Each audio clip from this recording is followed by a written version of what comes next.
We're here tonight with Tim Kirby from the American Village Project in Russia, and we're going to answer some questions we've been getting from people in the Tim Kirby Hardcore chat and the American Village chat. So, yeah.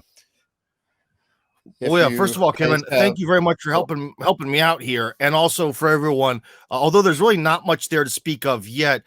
The American Village Serpukhov on Telegram is basically where all the information about this particular village, and maybe more in general, all these villages, if it spreads, are going to be located. So that's a good place to go. If you don't want to hear any of my stupid political opinions and memes and shenanigans, you can just subscribe to just that. So, well, Tim, why are all the villages going to be in that area? Well, because that's what we were able to get, okay? So a long, long time ago when I dreamed up this idea, one of the key things was getting sort of like some access to maybe some kind of plot of land. And there were a few different options, and we went with the one that was basically the most affordable, being pretty much zero. It's beggars can't be choosers, and that's why it is where it is. But there's also a second factor where I also wanted to pick something that I could get for basically no money, but that would be somewhat driving accessible from my house in Chekhov, because that would make it so I could go down there, sort of oversee things and control what's happening, this, that, and the other. Because some people, like Russians, have said, why don't you just go out to Siberia? The land costs nothing. Well, okay, I'm going to invite a few hundred Western foreigners to come here. I'm going to throw them out in the middle of Siberia, where I'd have to buy a plane ticket to actually go there, because my career is going to still be around Moscow. That just seems like a recipe for disaster. So this is kind of, I think, the best of both worlds. It didn't cost anything, yet it's driving accessible from where I often am located anyways. Well, my understanding is it's also planned to be the new high-tech area of Russia, yes? That is a 100% and pure coincidence. Maybe someone in some sort of, I don't know, dark conspiracy theory tried to shove that forward. But yes, I always forget the exact pronunciation, but Protvina, I think that's how it's said, Serpukhov and Pushchina are going to be sort of combined into this like triangular shape of like a sort of new in reindustrialization and technology sort of center of Russia, which is awesome. And our village is within that magical triangle, which happens to work out amazing, especially for people who work and stuff in the sort of engineering, industrial kind of universe. Well, so what was the reason you decided to create the American Village? Because over the last, let's see, I don't even remember myself. I guess my sort of media career, at least the English side of it, definitely started in 2011. And since that point, Kevin, I have been asked so many times. And when some people say, this happened to me thousands of times, they don't mean it. I'm pretty serious. Multiple thousands. To say thousands, it means something has to happen, have happened 2,000 times. I think I could say that truthfully. People are like, but I want to move to Russia, How can I do it? And there's essentially no answer because the system is against you. You either get married to a Russian citizen, but if you are already married and happily married, then you can't live here as a Westerner. You're out. And even the process of getting married to someone here is not very easy because it's very difficult to even move to Russia, even being married to a Russian citizen. The bureaucracy is brutal. And it's even more difficult to start that life outside of Russia because if you married her somewhere else, you're not here, but to, file for a residency, you have to be here. And that creates this sort of legal paradox. And so the village was kind of the genesis of people constantly asking me to move to Russia, but the system not allowing them to move to Russia. Plus the fact that in order to get over these barriers, the thing is I don't know, Kevin, how much you've had the chance to interact with Russian bureaucrats, but you kind of have to understand their mindset. And if you go up to them, and so there is actually already a northern village run by Father Joseph Gleason. However, they're much more spread out, homesteady. But he's essentially, because he's a priest, he's a man of God, his patience is nearly infinite. He has actually helped a few families one by one kind of integrate with the local church, get to know the church authorities, prove they exist there while they're kind of quasi-legally living there on tourist visas, and then kind of making an appeal through the church to the governor for the governor to say, okay, we'll let you in, stamp. I mean, that's a very unreliable and very long-winded process. And furthermore, I'm not a priest, so I can't participate in it. The church won't bless everything I say.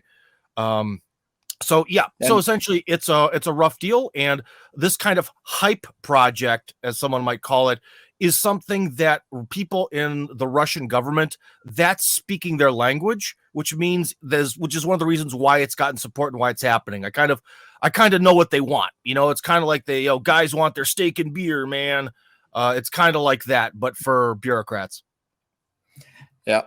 So is this going to be like a collective farm, a commune, or, kibbutz? Or that is probably myth number one. Is a lot of people always write, and they seem that maybe the naming of it's bad. I don't know. Maybe I picked the wrong title for it.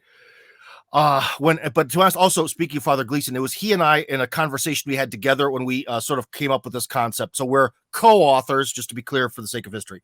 But about that, like whether this is a kibbutz or whatever, like this is one thing where people get this real mistaken. It is not. In fact, it is quite exactly the opposite. Because throughout human history, a lot of people have come up with these big plans about how people should live.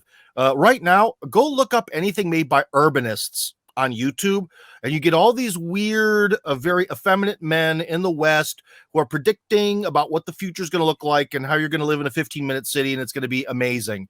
And you're going to have to ride a bicycle in the slush. That's their vision of the future, right? And I think that the whole collective farm and kibbutzes and all this other stuff in these hippie communes, it's sort of like people who don't really understand how humans work creates this utopian vision, and then it falls apart. So this is more based on people are going to come there. They're going to live by the same rules or logic that people in the Russian suburbs live already. So it's something that already exists. It's sort of its own logic. Only it sort of unites a certain particular group of people in order to get them through the horrific migration quotas. You see? So that's what it is. There's no obligatory labor, or no one's going to say Kevin, your third son is going to have to be looked after by some weird man down the road because we're a collective. It's not going to look. It's not going to look like the Branch Davidians. It's not going to be. It's not going to be anything like that. I'll tell you that. Yeah, no Kool-Aid, no nothing. It's going to be, just like your usual sort of like, I'll put it this way. Basically, when I started to spend a lot of time living at a Russian SNT, which is like a dacha community, I sort of realized, I was like, wow, this is like the golden middle of having that sort of like Russian freedom. Kind of no one really cares about too much, and you can kind of do whatever you want, and you got the space, but it has that like American suburbs where it's like everyone has a house and they have land. And so it's essentially really that. But again, I repeat, it's we're doing something that already exists in Russia. It just happens to have foreign people in it as an excuse to get to change these laws, or at least try to do something to change these laws. I said, oh yeah, I saw that there's some German villages that are doing similar things up around the Moscow area. Yeah, well, that's actually not Moscow. That's Nizhny Novgorod. So that's like 4 hours away. Okay. But yeah, that already exists. I don't really know too much of the genesis of it. I met one of the people that's the founders of it by chance. But they didn't really get too much into why they're doing it, other than a lot of Germans kind of just want to come here. Not the first time that's happened in history, but they have already 9 families living in one cluster somewhere around Nizhny Novgorod. Okay, so who can participate in this project? Can retired people who don't need to work, can they live there? Well, that's a good question. Now, when you're retired, that's the hard part. Before the war and everyone was on Swift, I would say that actually Russia was a very good retirement option. And now that Russia's off Swift, it's harder because essentially, your American dollar-based, or at least as of today, who knows what the future will hold. But as of today, your American Social Security check or your British pension or whatever they want to call it, be it pounds or dollars or euros, goes pretty far in Russia. Pretty decent. You could live a pretty good life on that. But now you basically have to somehow from over here become a crypto enthusiast and take your Social Security check and convert it to crypto, baby, and then sell it over here for rubles. And I don't know. I guess I've kind of gotten used to it, but I would say that the whole crypto thing is not 100 million% reliable. It's kind of here today, gone tomorrow. Like I sort of learned to master Binance, but I think Binance might be in a lot of trouble, especially from American authorities pretty soon. So I don't know. It's kind of hard. Could someone apply to the village as a retiree? Yes, people already have, but it definitely presents certain challenges to be able to live here without access to your Social Security or pension. That's kind of rough. That's something you have to think about and consider. The other thing, too, is a lot of old people tend to be on certain medications that they've been maybe taking for a long time. And in Russia, those medications are different. Even if the packaging is the same, but with the Russian letters, it might not be 100% exactly the same due to the Russian equivalent of the FDA and their opinions on stuff. So that's another thing, is if you have some sort of chronic health problem, like some people have appealed to me, the problem is you might just have to ride it out, because that chronic health problem, you're going to a different country with a different language. You've got this problem. The system's different. The medicine's different. That could be the end of you, So it's something to really consider if you are elderly. Now, about who can participate in general. When I was making this project, I thought we kind of have to unite people under some banner. And it's a banner that I also thought that the good old Russian bureaucracy would appreciate, so that the project would actually go forward and get approved. One thing someone might be asking, what about approval? Why do you need the government? Because it's Russia.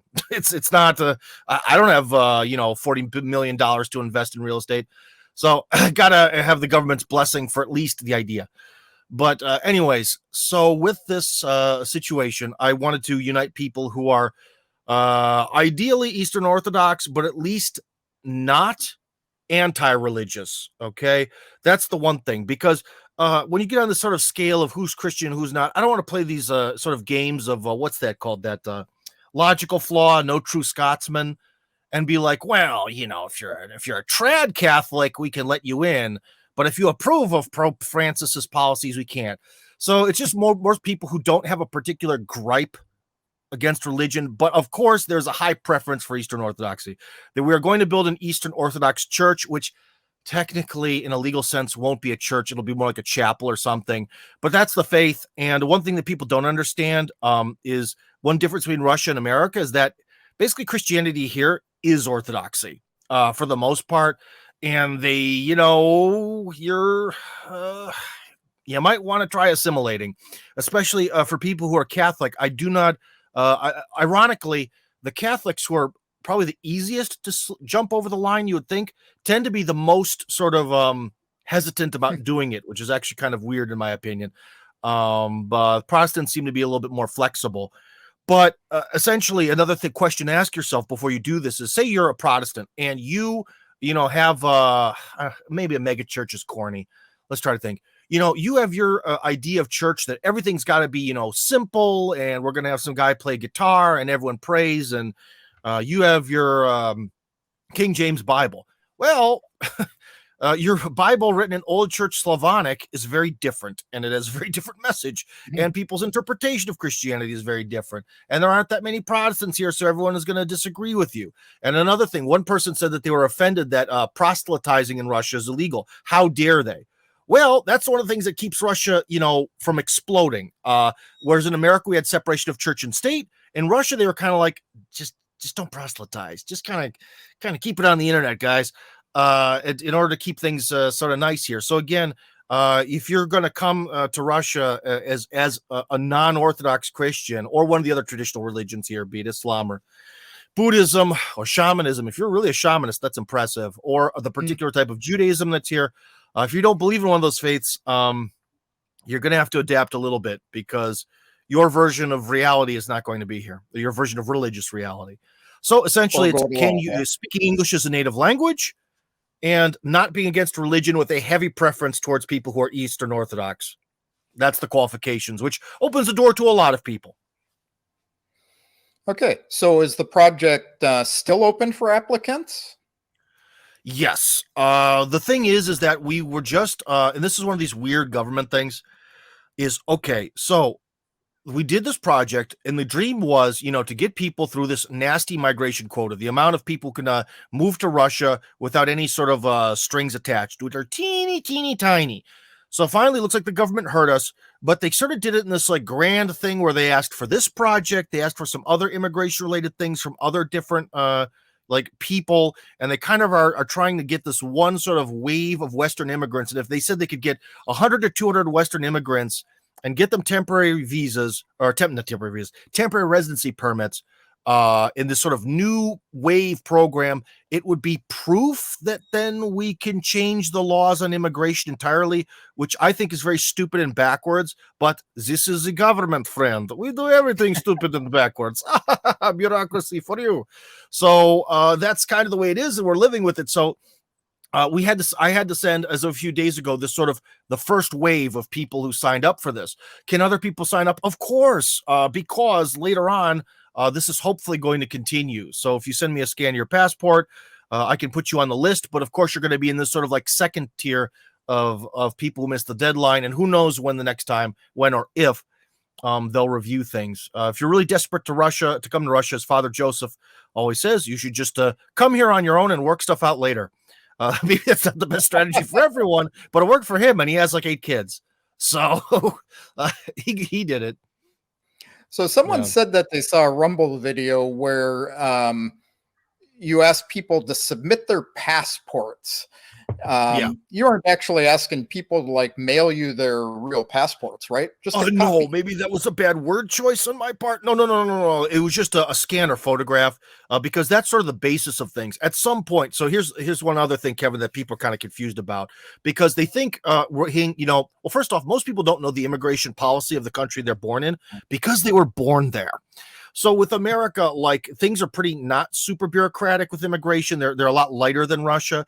But at some point, the government, I think, is going to pre-approve people, and then they're going to ask people to come here, and then they're going to get into the, by the way, how about a blood urine test, fluorograph of your lungs there to prove you don't have TB, prove you have a place to live. That's another part of the village, because generally, if you don't have connections in Russia, you can't establish a permanent address, whereas the village might resolve a lot of those problems for people, especially if we make a few kind of communal buildings. We can scoot the rules a little bit, So there's going to be more questions and a lot more stuff later.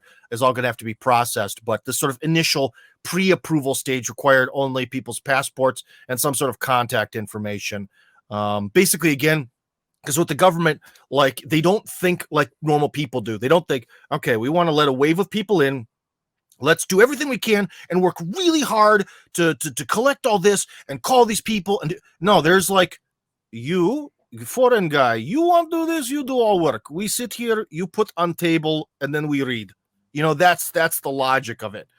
So again, one thing, I don't mean to be a hater on the country that I obviously love, but when you're dealing with like bureaucracy, or especially there's a reason a lot of big ideas happen in America, not here. I'll put it that way. So you're actually taking these pictures of passports and you are submitting them to the government. Yeah. They're going to be and also some people are concerned about the storage. All this information is in 2 locations. Location number 1 is the hard drive. Oh no, 3. The hard drive of my computer, the backup hard drive of my computer, and on certain Russian services. None of these passports are being sent over anything American or Western. So hopefully that will provide security. But we do have some friends in a particular pseudo country who like to ruin people's lives. So I did all that I can to keep this away from the prying eyes of undesirable individuals. But yeah. So, but also the other thing is, if you're too afraid to scan your passport to immigrate to Russia, then you're probably never going to move here anyways. Because Kevin, I don't know about you, man, but it's kind of with the way, especially the war is going, with how fired up. Do you really feel that you'd be comfortable to maybe just one day up and go back to America, just start living a normal life again? Well, I'm never going back, so that's not a question. But well, there. So, but I mean, it's one of those things. Is like, could you, or would you feel comfortable, or something like that? Oh heck no. Well, there you go. So in some ways, this is kind of a little bit of maybe a one-way street or 1.5-way street. We don't know, because the politics could change. the politics could change. Who knows? Maybe something radical will change in America, and all of a sudden, all this like stress between Russia and America will seem silly and distant. It'll be so far beyond our new Overton window that we won't even think of it. But as of today, it's a little bit of a one-way street. So you kind of have to accept the fact that you want to leave the global hegemon. The global hegemon might not like you very much, but then again, it kind of hates you anyways. So then, when you suggest that people should maybe come here and visit before they make a commitment? Yeah. So kind of, it's in some ways it can be a little bit of a red flag nowadays to come to Russia in general, but it might really be worth it. Why? Because, with a lot of people with this big move, I mean, think about it, because someone also, I think, is asking about like cost and stuff. Well, the cost of plane tickets to come here has gotten brutal because you essentially have to fly to somewhere that's neutral, like Dubai, and then fly from somewhere like Dubai to here. And so the options of the places you can go aren't really that great. They're all outside of the West, so you're talking your Delhi, India, Dubai, Beijing, Istanbul. can you even fly to Tehran? You could probably fly to Iran somehow, but anyways, you're talking 2 or 3 stops, and it's a huge loop, and so the cost goes up, and you're talking maybe, I don't know, $2,000, $3,000, $4,000 a person one way. But the thing is if you're going to put your stake your life down on something, maybe you might want to come and see it and experience it with your own eyes first, rather than letting it be a mystery. I myself served in. I went to visit my Polish relatives in the late 90s as a teenager, and that's when I kind of got hooked on Eastern Europe. I really liked it. Then I was a Peace Corps volunteer in Kazakhstan, so I kind of tried out life in the former Soviet Union for 2 years with this golden parachute of, they'll send you back to America eventually, and you can also quit and they'll send you back immediately. So I would be a hypocrite to tell other people, yeah, just go for the jump. Stuff's awesome here. Because I can tell you one thing, Kevin, you've probably noticed a lot of the Western foreigners who come here, usually by choice, tend to stick it out and really like it here. The Western foreigners who come here by some sort of weird act of fate, be it some job or some girl or something, they tend to really not like it.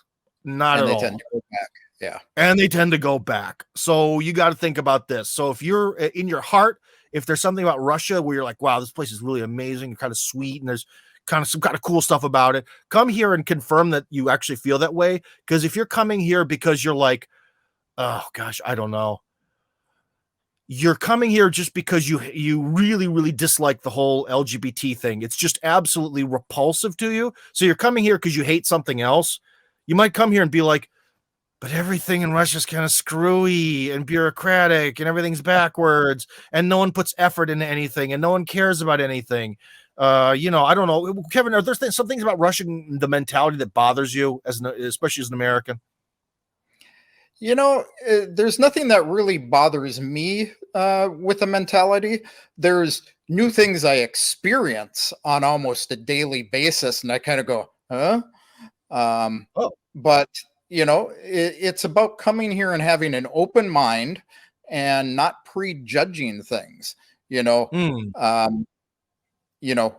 did have one criticism. I'll pop down to the bottom of our list here that said, white liberals have been pushing the false media narratives that this is an ultra-white, ultra-conservative, oppressive, straight Christian paradise, and and they go on about the Russophobic propaganda and stuff. And, what I found is that although the culture is different here and the people think a little differently, they're much more relaxed than they are in the United States. It isn't get up and early in the morning, work till late at night, fall asleep 7 days a week, other than a few of us in this video chat here.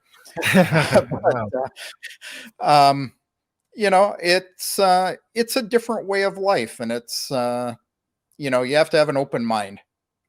Yeah, things are, maybe you're kind of hinting that things are a little slow, even in the big city. And and that's why a lot of times the media always thinks they're like, well, recently like 2 drones almost hit the Kremlin, or hit them or almost hit them. It's a little bit debatable whether they actually hit or not. Let's not get into that debate. That doesn't really matter. But like, shouldn't the Russian people be enraged? No, not really. People don't really tend to have strong reactions here to anything, which is one of the reasons why I really enjoy living here. It's a little bit more calm, And it's maybe a mistake that I work in the media because I get dragged in a lot of big reactions and drama, especially lately. A lot of drama lately. A lot of drama.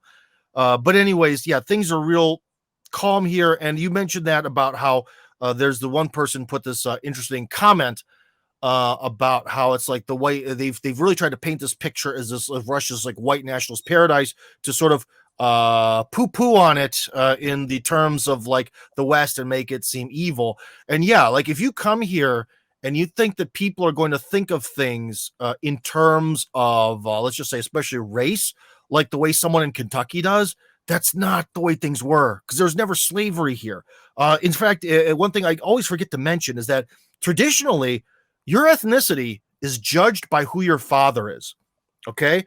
So who is your dad is the question of what makes your ethnicity, which creates a society in which essentially is a little bit more, so let's just say, conquering style is if you take a bride from another ethnicity, the kids are yours.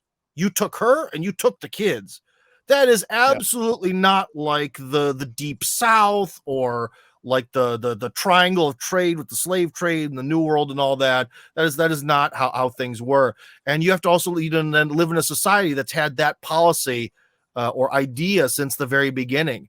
Or two, like, who could you really tell the serfs by their physical appearances and not just the clothing or whatever? Could you actually tell sorry, my comb here is fun to use, fun to mess around with something while I'm talking to you. The serfs and all that are, basically the same as their masters. So, or I should say masters, overlords or whatever. So, if you're someone who really is into this whole like white nationalism thing, you're going to be disappointed by Russia. I do know one guy, so I won't mention his name because I want to poo-poo on him, but he came here as this like hardcore white nationalist, and he became really, really disappointed with this place. And in classic white nationalist form, he got some chick pregnant, and I think he bailed. So it's like, yep, that's not willing to take one for the master race and raise your own son. Amazing. Or daughter. I don't remember which one. And Russians don't take a kind view towards that. Yeah. That's not the way things go here. That's a lot more about assimilating people and bringing people into the fold. And that's why Russians are very much with foreigners, kind of like, whose side are you on? Whose side are you on? That's maybe the more, if we want to look to certain Russian thinkers, they've always said that who are the Russian people? People who agreed with the state ideology, be it orthodoxy in the past or communism or whatever we've got going on today, being in agreement with society and also speaking Russian. And if people check those two boxes, they're generally considered Russian. And again, if you're like a race theory enthusiast, that is not for you. That is an intellectual opinion on who people are. Of course, there's a certain visual side of things. Yes, Russians consider themselves Slavic primarily, and people who are sort of Slavic looking are Russians. But, after 2 or 3 generations, pretty much everyone will look like the people here. So, yeah. Well, so what about with religion then? We talked about that a little bit, but do you see what you see in the West where you've got the country, not liking Muslims or not liking, Islam? What's your view of that? Well, I mean, Russia's has these sort of 5 official state religions that apply to certain ethnic groups within the country. And the question is, do we want people with other religions here or don't we? Well, if we don't want them here, then we have to cut them off and become a teeny tiny little ethnic republic that's completely helpless. You know what I mean? Russia has really benefited from being bigger and accepting people and assimilating them and all that kind of stuff. So when it comes to that kind of question, I would say that overall, I think the relationships between people are pretty good. I mean, obviously, if we want to, we can find on VK once every week or two. Of course, there's some sort of street fight between 20-year-old Dagestanis, 20-year-old Chechens, and some Russians, or sometimes between the Chechens and Dagestanis. But the problem is that I think some really cowardly,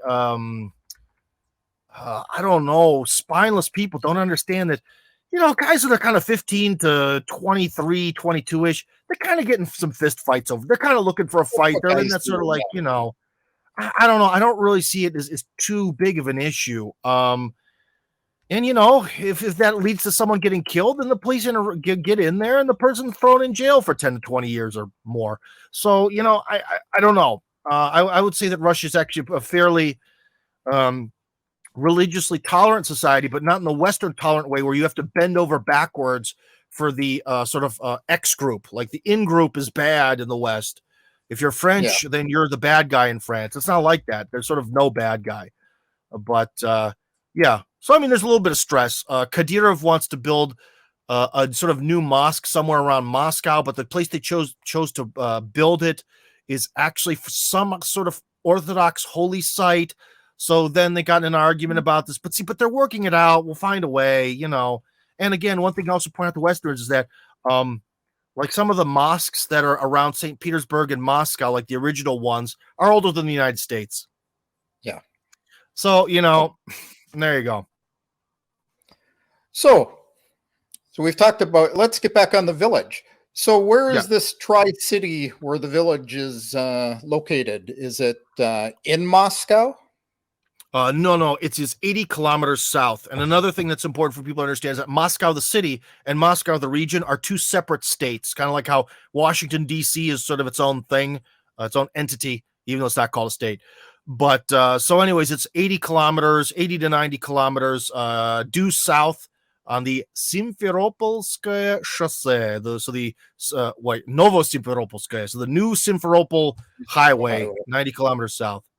So, because I guess it goes south, it's named after something in the Crimea. How nice. Yeah, imagine that. Yeah, and it'll be right in that golden triangle that we talked about earlier, and it'll be on, if you look at the Aka River, which is down there, OKA, so the northern side of the river is closer to Serpukhov itself. The village would be on the southern, slightly less desirable side. Of course. Wrong side of the tracks. Confusers, man. Yeah.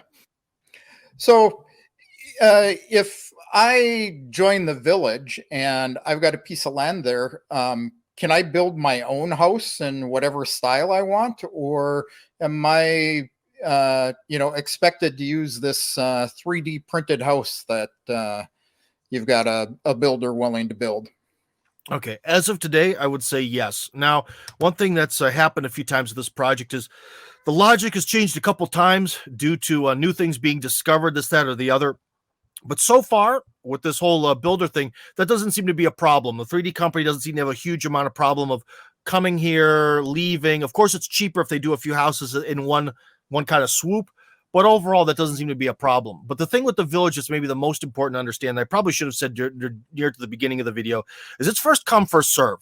We're going to have something between 160, depending how we drew the map, between 230 at the very most, which probably won't happen, closer to probably 160 plots of land for people to use. And guess what? It is first come, first serve. Whoever can put that money down on that foundation and actually start to build something where they can, start residing there, they get the land.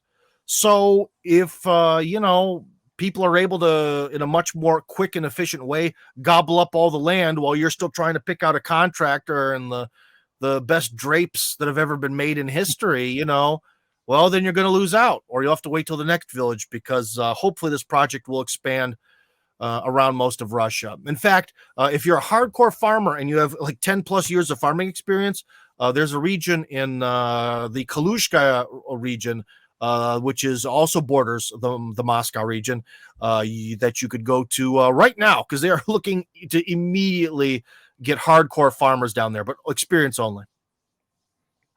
Okay, so what is the process in regards to the land? Do you get appointed it, and what's the rate going to be for the land? Well, first off, there are some people who are very hardcore about this, and they're willing to do what we call investing in the village.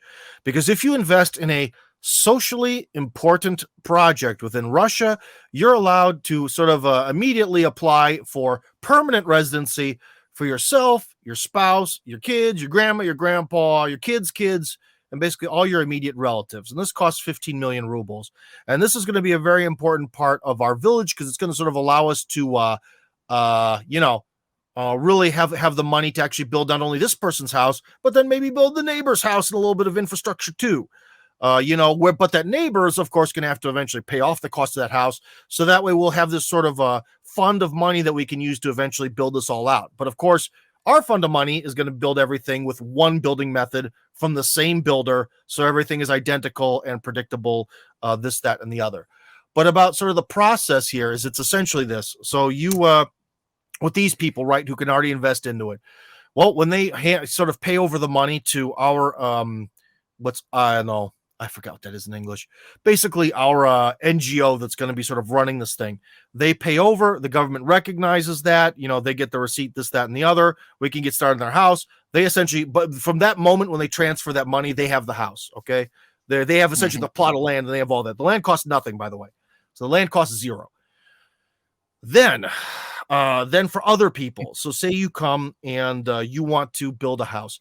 As soon as you have the money, you show me, hey, Tim, look at my bank account. I've got the money to put down the foundation, the however many rubles it's going to cost, $500,000, $1 million to put down the foundation.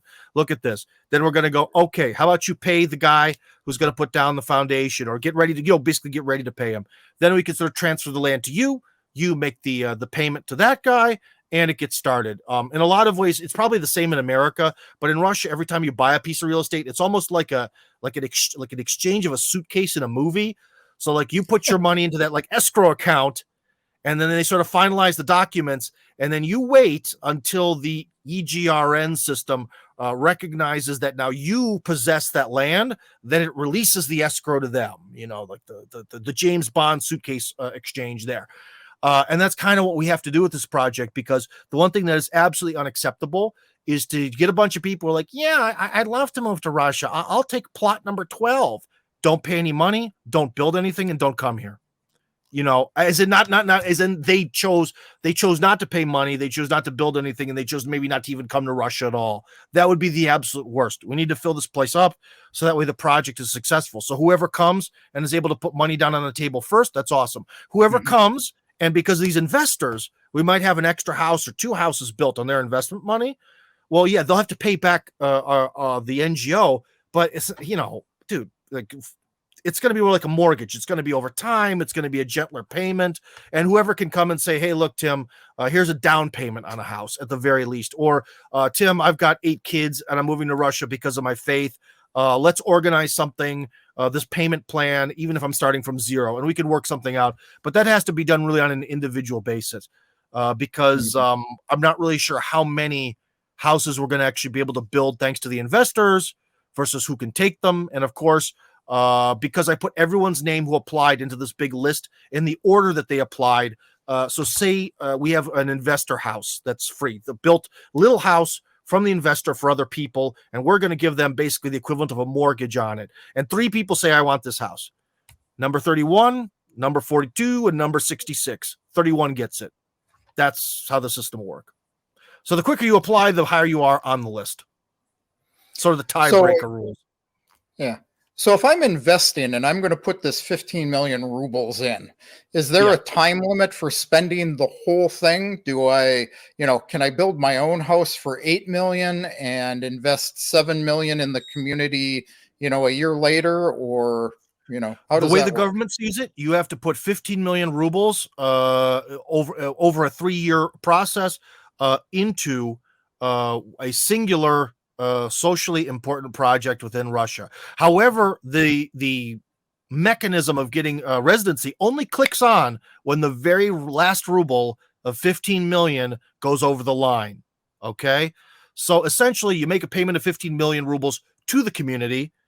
And as part of the deal, well, of course, because I am not a lawyer and I don't pretend to be, and that's why my good buddy there, Timur Bislangurov, the best immigration lawyer in Russia, is working with me, and he's going to draw up all the contracts, dual language, so that way you guys could read them and work them out. But essentially, this investor, as soon as he puts the 15 million into the project, then we as the project take that and we choose voluntarily to build a house that he'll take. You see what I mean? Gotcha. Yeah, there you go. So speaking of Timur, is there any news on the trust that Timur was looking to set up for the investment? No. What's the basically the thing is, all I know is he's working on it. All I know is he's working on it, and we definitely have to.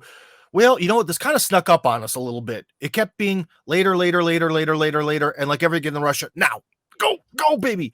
So I'm hoping within the next few days or like 2 weeks, Timur can actually have this whole thing set up. But he has to do that, man. I'm not going to be able to set up this like NGO within Russia. I'm way not good enough at that. So I'm waiting on him to set up these all of these proper legal mechanisms because he's an expert, and for him it's easy. So why bother? But yeah, we're still waiting on that.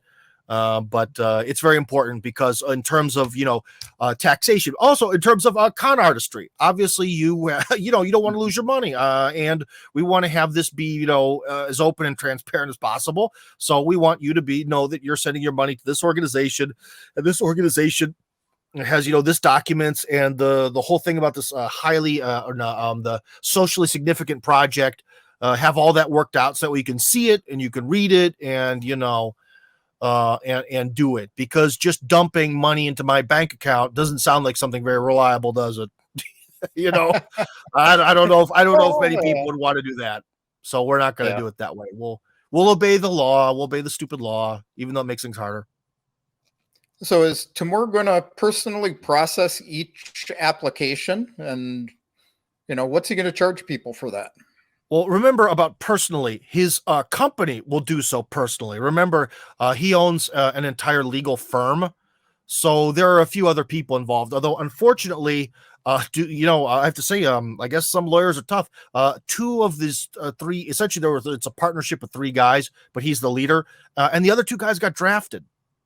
They were actually in the reserves. So they're all fighting, which is pretty crazy. So Timur is left with his small army of secretaries and legal aides, but I'm sure that they can get the job done. But again, personally, his firm will do it. Will he himself do it? I'm not so sure. I don't quite know the mechanism of how he actually does that, but he has a lot of assistants and stuff because I don't think one person can process 200 groups. Because remember, when I say like families, a family could have 8 people in it. Or 10. Yeah. So he's going to have to use his legal aides and secretaries to do a lot of the stuff. The costs would be, remember, the costs are something that's going to come later. And we also understand that people are some people are in a very desperate situation. So with this NGO, we might actually be able to sort of, give people time again to sort of like pay it off slowly. The processing fees to do residency is like $1,000 for the first family member, $500 for like the next 2 or 3, and then like $250 for the rest, which I think is actually very good because you have you don't, Kevin, no, but I meant the royal you have no idea how much work and paperwork and jumping through hoops and madness this all adds up to. $1,000 is actually a pretty reasonable amount of money. We were talking about additional fees. So with these additional fees for doing the immigration of the people, and will there be additional fees on top of that? Well, yeah. So with the additional fee question here, it's really going to be that for each family, of course, we're going to set it up with our NGO thing here, so that way people maybe don't have to pay all of it all at once. You can pay it off slowly. But the head of the household would be like $1,000. The next 2 people might be $500. I think later on he said something like $250 as you go down the line. But of course, it's going to cost money because it is a nightmare. Kevin, as you know, this immigration process is brutal and requires 1 billion documents. So there's a reason why it might sound a little bit pricey. But again, people can definitely pay it off over time. Or perhaps for certain people who are in desperate need, maybe some of the investor money could be used to go specifically to that, depending on how the people who are investors feel about all that. Of course, we're going to need a lot of stuff like gravel because there's only one road, gravel and some telephone poles, as they're called, even though they don't really hold telephone lines anymore, and, electric wires and all that. So there's definitely going to be some infrastructure things that are going to need to be spent. But if there's money left over, we might be able to use it towards that. But no guarantees. So do you have an estimate of what it'll cost somebody to move to Russia and join the project in US dollars? Oh boy, that's a real kind of vague one, because one thing that's very difficult is shipping stuff here. There are certain people that are very attached to certain material items. I know an American woman who moved here even before I did, And she took in what you would consider an entire library of books from America. She must have at the time, my memory wants me to say $1,700 just to ship books, but something like that. But now with like the sanctions and all that, and with some of the difficulties, it's going to be a real. I can't imagine how difficult that would be, because you're essentially going to have to send like a container to China just for the Chinese to send the container here, and they're probably going to send it to Vladivostok, which is going to have to go on a train for a week to come here. So. If you're not super attached to stuff and you just want to pay like $100 in extra baggage fees, and you're taking like 2 suitcases with you, then the plane tickets are a little brutal right now. Maybe after the war ends, it's going to be different, but they're like $2,000 to $4,000 ahead one way, to your final destination of probably Moscow. And about living here, the one nice part is if you want to live outside of Moscow, again, while maybe something is being done in the village or you're getting used to life here, somewhere in the Moscow region, because that's the region where this project is. So we're going to have to hang out in the Moscow region if that's where you're getting approved for residency. Until you get permanent residency, then you can kind of go wherever the hell you want. With temporary residency, kind of got to hang out 6 months plus 1 day in the Moscow region. Well, with permanent residency, you're supposed to do that in the region you're registered, but it's less strict. So anyways, hang out around here. And I mean, you can get some little apartments for like 20,000 rubles a month, which is not like $200 a month, or something bigger for like 400, maybe $500 at the month at the very most, for like a pretty big apartment. So if you live far away from the city, it's not too bad. Food's a little pricey in Russia.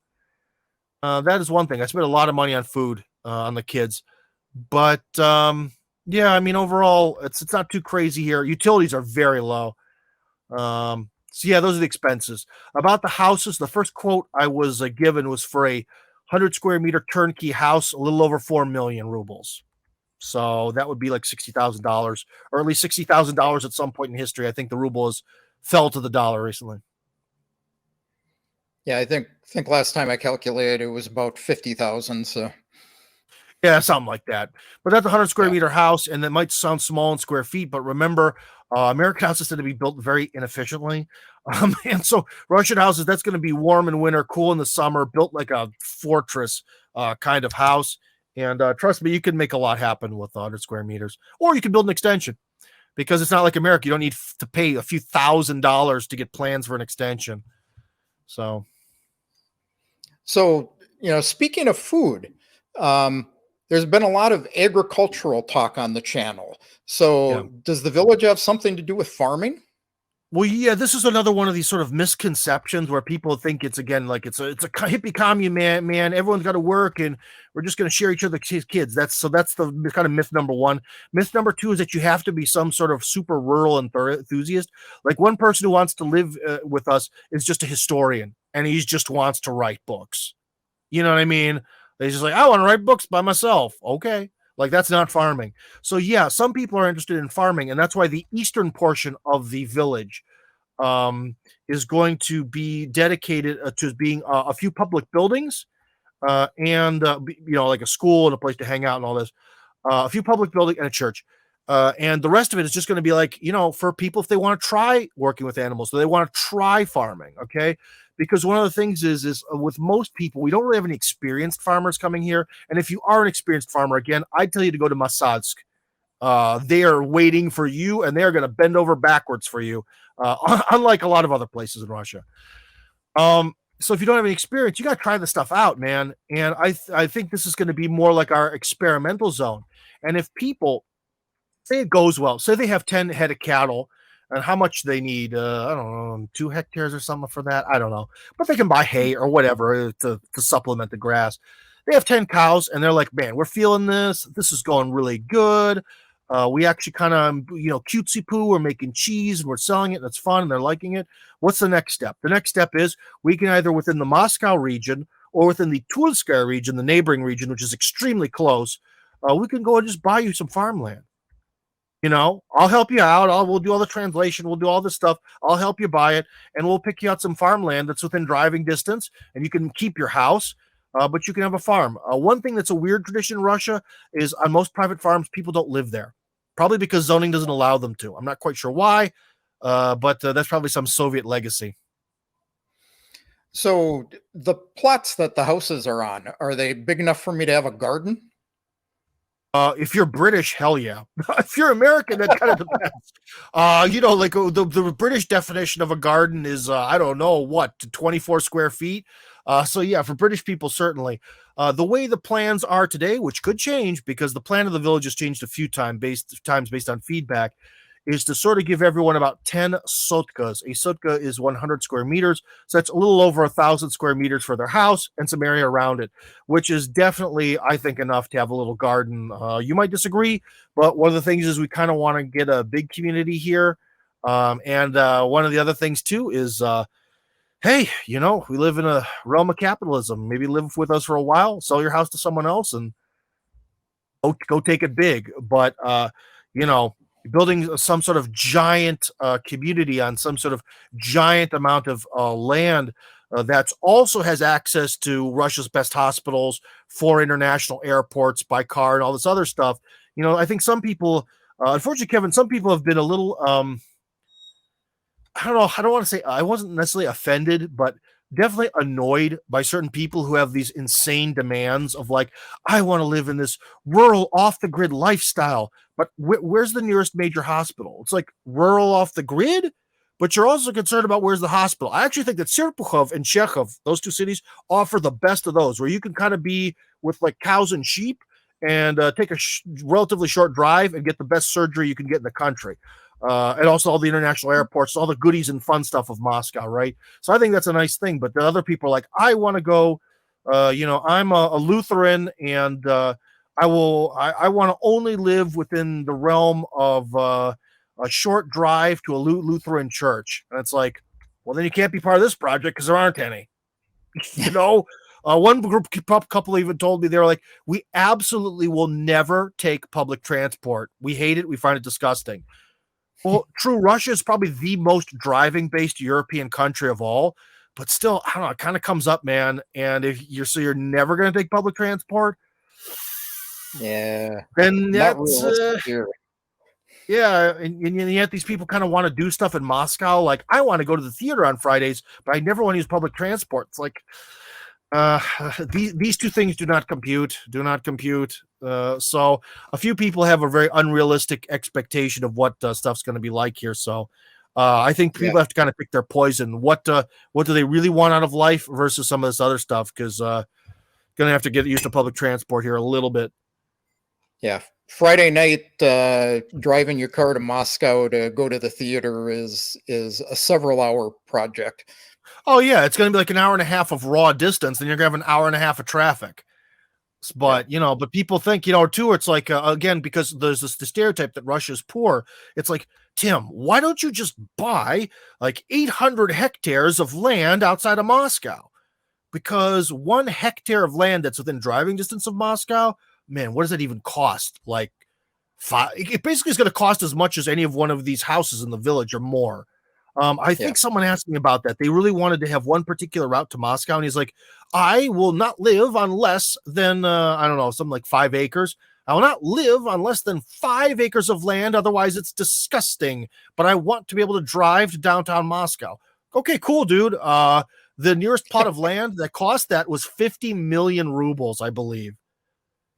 Because essentially, that's the kind of property that a billionaire would buy. So he was like, holy moly. It's like, why is it so expensive? I'm like, well, what would that cost around New York?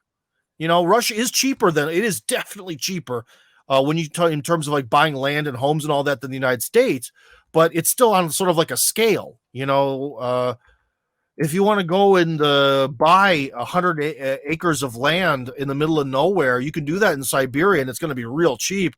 But then you're going to lose out on all your fun Moscow stuff that you want. So pick your poison. So is the village going to be self-governing and policing? Is there going to be an HOA, rules? Oh, well, about self-policing, I just did a video on my channel where this video should be appearing about what's it's called, how the government now actually kind of likes the idea of having people's militias going on patrol finally. So Russia is transforming.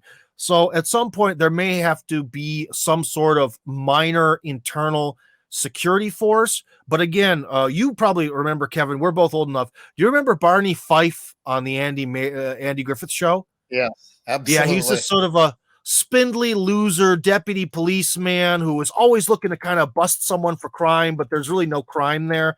We do not want to create a bunch of Barney Fifes who are going to walk around with their fake uniforms on, trying to tell people what to do.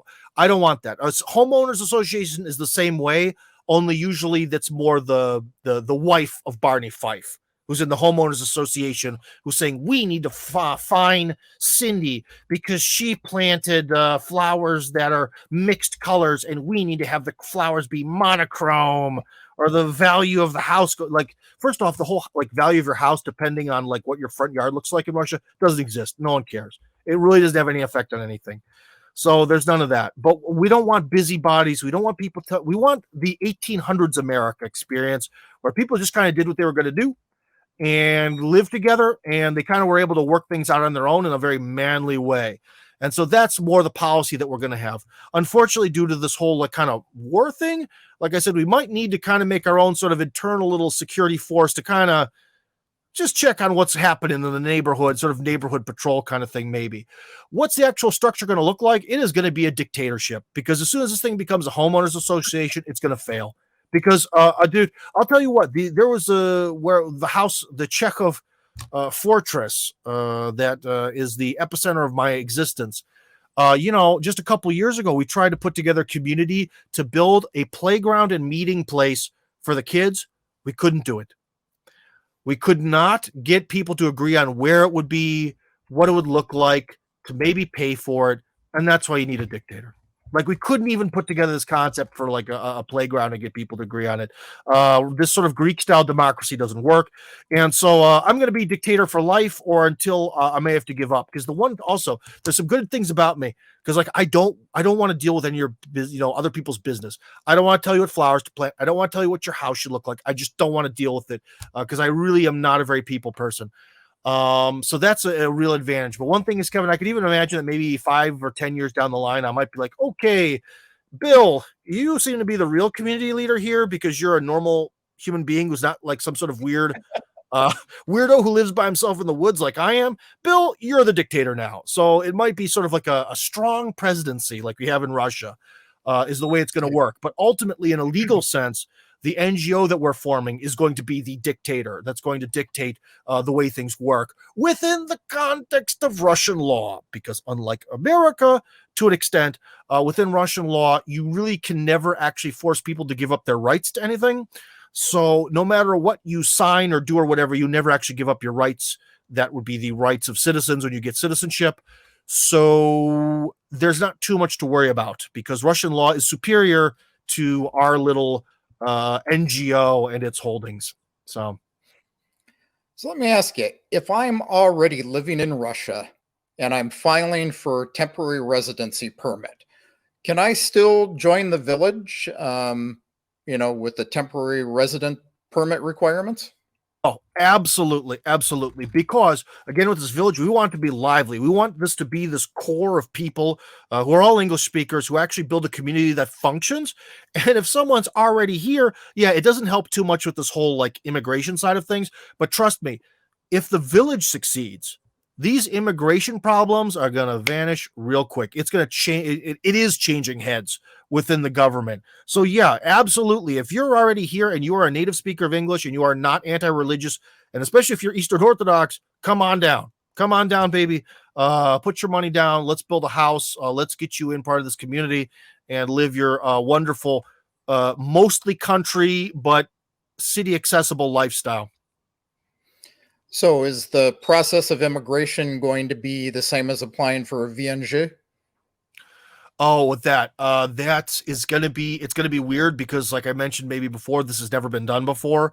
So I'm not quite sure, but ultimately I am almost positive that the government is going to, ask about what's going to be blood and urine test time. It's going to be fluorograph time. It's going to be, what's the other one? Look at, what's this called? Your inner elbow. You have your elbow, and what's the inside part? Your elbow pit. Yeah. That's the funniest exam, where they have to look at the parts of your body which are the most receptive to needle-based drug use. I actually, of the 3 times, so I had a temporary, permanent citizenship. They only actually searched me once. The other times, the guy was just kind of like, you don't look like you're on drugs. Although some people who don't like me might disagree. So, but anyways, you're going to probably have to do that stuff, but it's going to come later, as opposed to if you were doing normal temporary residency, it's going to be, sooner. Is there some sort of boost in time? Not really, but temporary residency is 3 years. So at the 1.5 year mark, you can apply for permanent residency. Do it immediately. Why? Because it allows you to work as a Russian and pay taxes as a Russian. And that's amazing. And then you can do all the stuff where you're like paying 4% taxes because you're self-employed and use your phone app to write checks to people and run your own business and all this stuff. All that cool stuff. And also the ability to basically live anywhere in Russia opens up, have multiple jobs. A lot of these doors open up when you have permanent residency. So I'd really recommend doing that ASAP. And the state medicine. Yeah. Oh, and the medicine. Yeah. And then the government's responsible for you. But then again, medicine's here pretty cheap on its own. But you definitely want to get that taken care of. But then with citizenship, then comes the fun part of voting and being able to buy a gun, which I haven't taken advantage of quite yet. But one thing too is it also means that some people ask is when you get citizenship, that makes you eligible for the draft. So for those people who are unfortunately wanting to take from Russia and enjoy a lifestyle here, but not even willing to be eligible for a draft that'll probably never happen, poo-poo. I poo-poo that. I've been to the draft office. My number's on the list, baby. But anyways, I could tell you that that's kind of not very, you might want to talk to God about that, but that's between you and God. I can't stop you or from doing that, but if you want, you could sort of for all eternity permanently live on permanent residency, and you could never be drafted into the military, for example. But then no voting, no gun. So if I become a citizen, then can I go down to the local gun store and buy a gun? Well, we had a big video discussion about this somewhere on my channel. If you look in some of the most recent videos, you'll be able to see that there's a whole huge breakdown of that. But you essentially have to jump through some bureaucratic hoops, but they really can't say no to you over. Install a safe that is mounted to the wall. Send a photograph of that safe to your local sheriff to prove that your guns are in a condition where they won't be stolen. And then you sort of get like this ticket thing. And with your ticket, you can then go and buy your first gun. And that's how it works. Roughly speaking. In that video, we really break it down more in detail. Yeah, because you have to go and get an exam, medical exam, psychology, all that stuff. Yeah, because if you're for some reason demonstrate like I guess the signs of psychopathy or something, they might say no. But again, that's I wouldn't really worry about being denied. And of course, as we've talked about during that video, in theory, at least the way it's written as of today, Russians do have the right to self-defense with smoothbore weapons and various other non-lethal weapons. Whether you think that that's acceptable or not, that's up to you. But I think in some terms, for if at some point there were potential threats happening to the village, some smoothbore weapons might be handy just in case. You never know. But I don't think anything's going to happen because this is sort of a long-term project, and long-term projects ultimately are kind of little. They're not glamorous for people who want to do horrible things. Yeah. So last question on the village. Do you actually have to live in the village to benefit from the immigration process? Initially, yes, and it would seem no, because like I mentioned earlier, the government, they kind of sent the signal to myself in this project, but also some other notable foreigners within Russia who were also sort of part of some of these committee discussions about like immigration and all that, to send them, the passports and contact info of people to do at least 100 temporary residencies. And so at first, when they were making this deal sort of with the powers that be, it was sort of like, okay, this person participates in the village. So if they're in the village, that means they can get the temporary residency without being part of the quota. And now they just kind of changed it. And now it's just kind of like, okay. So in theory, if someone was just sort of curious to move, the thing is now the first wave's already been sent. But a few people were sort of like, Tim, I'm not sure about the village, but I want to immigrate. So I sent kind of some names like that along the pipeline to see if they approved. However, the one thing, like I said, is with the village, I wanted to succeed. And so again, you can be sort of part of the village in terms of having your name submitted for the chance for future giveaways of temporary residency permits. That doesn't really cause a big problem, at least not yet. They could change their minds again. Remember, they could change it back, but I don't mind doing that. But again, I am not going to hold land for people who are like, well, I want to move soon, but they never do it. I want to see this place get built up. I want to see it full of people and full of people. Like people have wrote me, for example, someone wrote me the other day. They're like, Tim, would it be legal to build like a little, almost like cafe in front of my house? Hell yeah.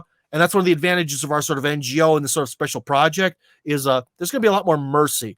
You can sort of file, your proper FDA stuff maybe later, but I don't even think there's that much in Russia. Liquor licenses are a little pricey though. So, but who knows? We don't have to tell the government everything. But like that person has that dream. Another person, a few of the wives had a dream of sort of, like there's homeschooling. But what if we had our own school that's like by the homeschooling curriculum? Holy moly. So that's another dream people have. Again, we had the historian, his dream is just to write books. That's kind of a simple dream. Some people have had the dream. One person said, well, if we build the school with a public space, could I bring a snooker, the British way, snooker/snooker hall, and put like one of those tables down there. And as a huge fan of Ronnie O'Sullivan, I always approve. So, some people have some dreams here of these sort of public spaces. And, of course, this guy wants to maybe, turn it into a little bit of a billiards hall where he could make some money on it. Bro, I understand. So people have some business ideas. They have some of these different like kind of dreams and fantasies. And for the people on a farm, for example, it's like, okay, I'm going to have 10 cows and I'm going to sell cheese to the village. And in order for any of these dreams to happen, we have to have this, what is that called? Critical mass of people. Because I can tell you in my SNT again, dacha community, around the Chekhov area, well, in winter, 15% of the homes are occupied. And there's not that many, man. So what's 15% of a couple hundred? Nothing. Yeah. Let's say the average dacha community around Chekhov, I think, is 300 houses, maybe, give or take. Let's be optimistic and say 300. 15% occupancy, 45 groups of people. Well, I don't know. Is that really going to be good enough for a snooker hall? No. A little cafe? Maybe. To sell cheese? Like, how much cheese can we buy? You have 10 cows for 45 people. How much cheese can we eat? You see, all these little dreams really require a certain critical mass. And, I think we are going to get some tourism to the village because it's weird and people are going to want to practice their English. So that is cool. But again, no one is going to come there if we don't achieve critical mass. If there's like 15 houses of people who speak, it's like, okay, well, I have American English here and there's a guy down the street who has British English and one Australian and nothing really unites us and there's nothing going on. People aren't going to come to visit that. It's just going to be a street with houses on it. You see? So critical mass is important. And anyone who comes to like, Tim, hey, baby, all I've got is like $5,000, but I can put those 5,000, maybe more. All I got, Tim, is like $8,000. Can I build a foundation with that? At least pay for the foundation of a house? Bro, help me out. Then maybe I'll take out a mortgage from your NGO and pay you off. Bro. Of course, I'm going to say yes. Compared to someone who's with their promises, I'll do this later. Of course, whoever comes and starts construction, you're gold.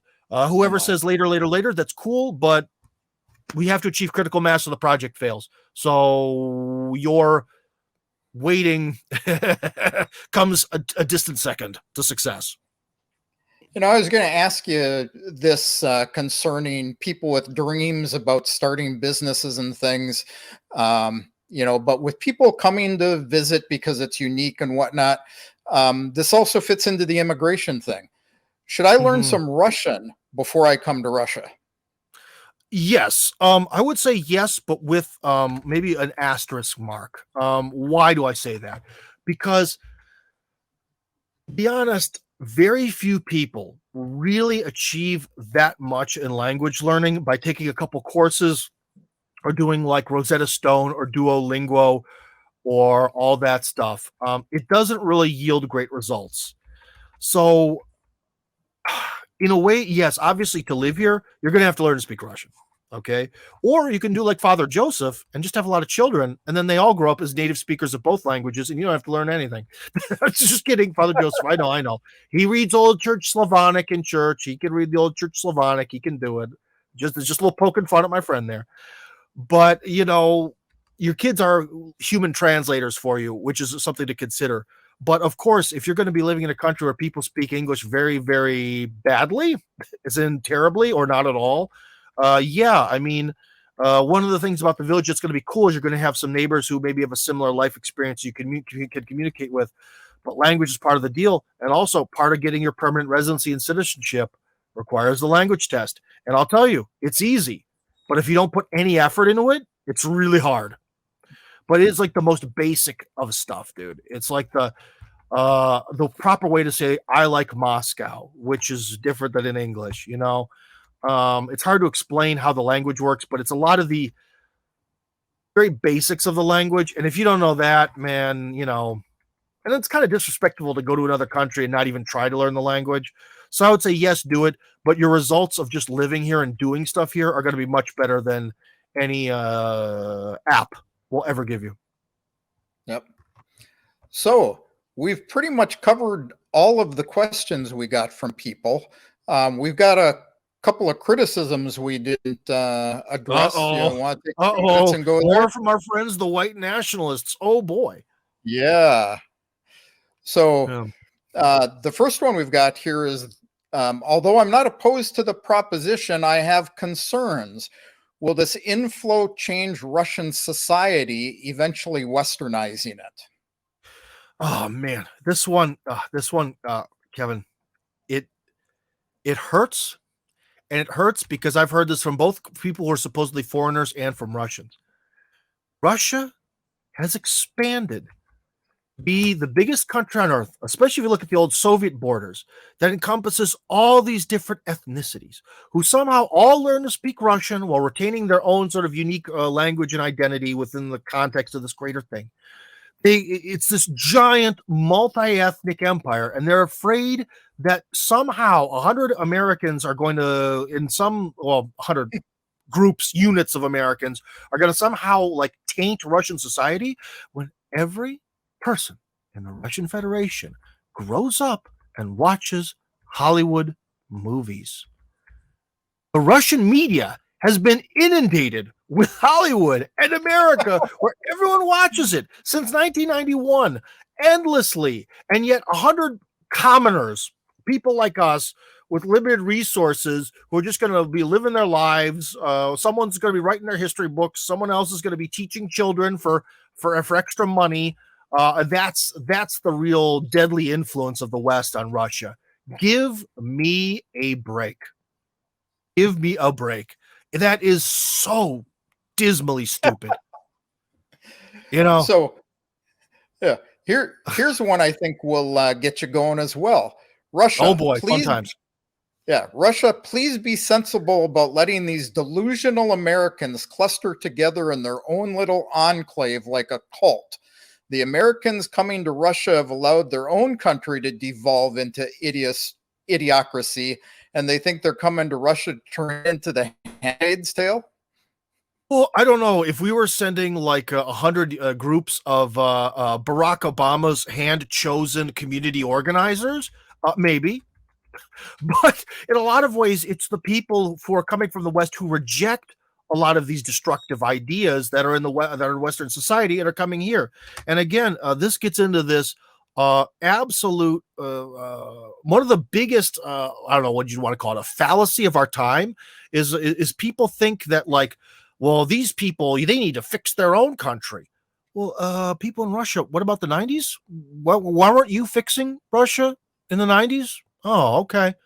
So was the Russian Revolution, was that a fix that killed a lot of millions of people and took about 30 years worth of counter-revolution to crush the masses? It's like stuff like that. It's like, where's your historical context? I just don't see it.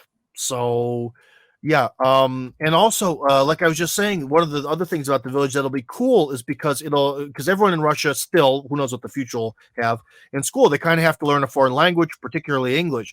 So this is going to be a very attractive thing for some people. Might want to set up some kind of like little summer camp or to tour. We're going to want to have visitors to the village.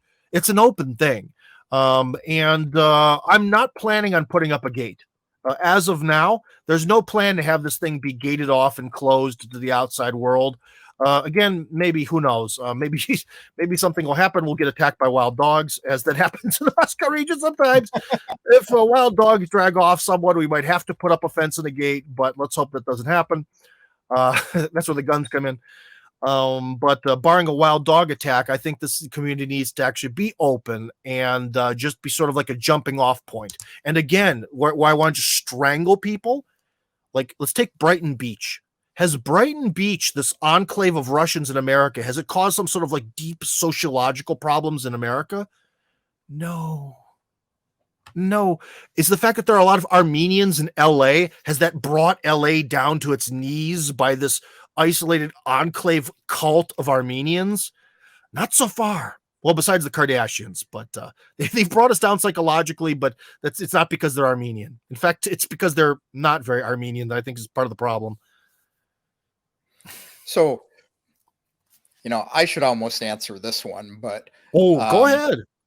This person says, my question is, why do they require a village all to themselves? If I was moving to Russia, I would live amongst the local Russians and not hide. When you move to a new country, you accept that new country has to offer, and in return, what I can give to my new country. You may have a different view of this, but I look at it as, yeah, I agree. You do need to live in the country, talk to and meet Russians, see what they're all about, make friends with them. But a village to themselves, it isn't really meant to be a village to themselves. But I live in Crimea, in an area where there aren't a lot of English speakers. And it is sometimes nice to be able to sit down with somebody who can speak your language, has the same ideas and backgrounds that you come from, so just you can compare some ideas at a common level. Yeah. And like the other thing too is it's this illusion that this project is about some sort of isolated thing. But I would say that they do make one good point about this idea of ask not what your country should do for you, ask what you should do for your country. Sorry, brain, I am terrible with quotes. I'm the first one to admit that. This whole like that logic. I would kind of like to hear a little bit more from some of the participants about that. I'll put it this way, because for every person who's like, I'm going to open my own cafe, or I'm going to open a snooker hall and all that, these kind of people, there are the kind of people who are like, I refuse to use public transport. There are plenty of people like that, and it's like, you are not going to make it here with that attitude. Someone, they're psychologically just not going to make it in Russia, because that whole like the idea of service, service is related to the word servility. That's really not here, and so yeah, I don't know. I would like to definitely hear from people more about their plans about how they're going to do something cool or exciting, or do something for Russia or give back, rather than asking. But yeah, so there's a little bit of merit to that. But there's also the merit you said, and also there's a little bit of merit of sticking together, because like I don't know, like I mentioned that one guy who he came here kind of by himself, and they got this woman pregnant and then just like bailed. Who knows? Maybe if he would have been able to really kind of find like a community here of maybe people, maybe he would have been able to sort of find this white ethno state that he was looking for within Russia, of his own little weird enclave of kind of people or something. I don't know. Maybe he would have been able to stay. So I think there can be a little bit of sort of strength in numbers and the desire for community, because ultimately it seems like everywhere, whatever the type of expat there is, people do tend to group together, except for me, because I'm a weirdo who spends all their time by themselves. So that's not me, man. I've never really been too much of the expat thing, but I have noticed that most people who even like the expat lifestyle, they like the country they've gone to, you're still kind of drawn into these expat events. Something about our common heritage will always pull us together. It's a gravity. It's invisible, yet it's stronger than we are. And I can tell you, even if you live in the American village, if you need a doctor, you're going to have to deal with Russians. If you need a plumber and a plumber doesn't move into the village, you're going to have to deal with Russians. Yeah. And that's the thing about the people, like, I want to build my own house in my own style the way I want. All right. But then that means you're going to have to deal with the Russian contractors in the Russian language by yourself. I'm not going to get involved in any of that. I am not a one-man army. So, hey, good luck. If you get screwed over, that is your problem, not mine.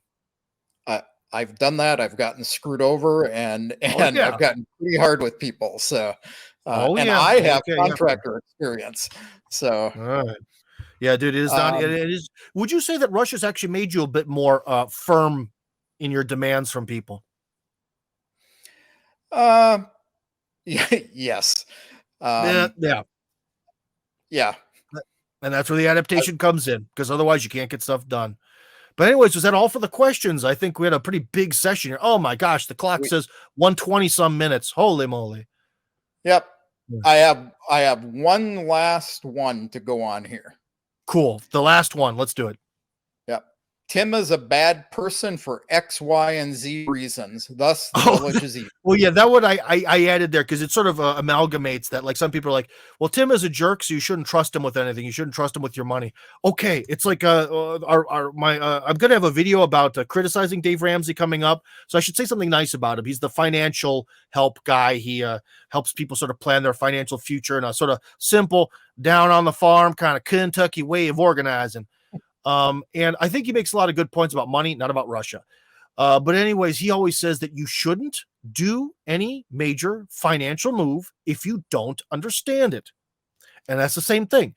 If I'm telling you, if after this conversation, you're hearing me say these things and this makes no sense to you, it seems suspicious, it seems confused, don't. Like, seriously, hire an immigration lawyer, try to come up with one of those schemes where you you set up a business to pay yourself as a highly qualified specialist to live here. That's really expensive to set up. It's going to be expensive to pay the taxes while you're earning no money, but I've seen it work at least once. So if you want to do that, you could do that. You could try to find Mrs. Right here and get married. And if you want to move to Russia and you don't trust me, then do it some other way. Don't agree to stuff you don't, it seems scary or seems weird. Don't. Just don't. So if you don't like me or you don't trust me, then that's one thing. But the American Village Project is my baby, along with Timur. It is our baby now, with Father Joseph, who helped come up with the idea. So it's 2.5 people's baby. And if you don't like any of us, too bad. Then don't participate. That's all I can say. Well, I will close with a final comment, which is I will personally vouch for Tim's his honesty and his being forthright with this project. He's a good man. So we hope we've answered all your questions. And if not, visit us in Tim's got the link down there, t.me/Tim Kirby Hardcore, and ask away, and we'll do a part 2.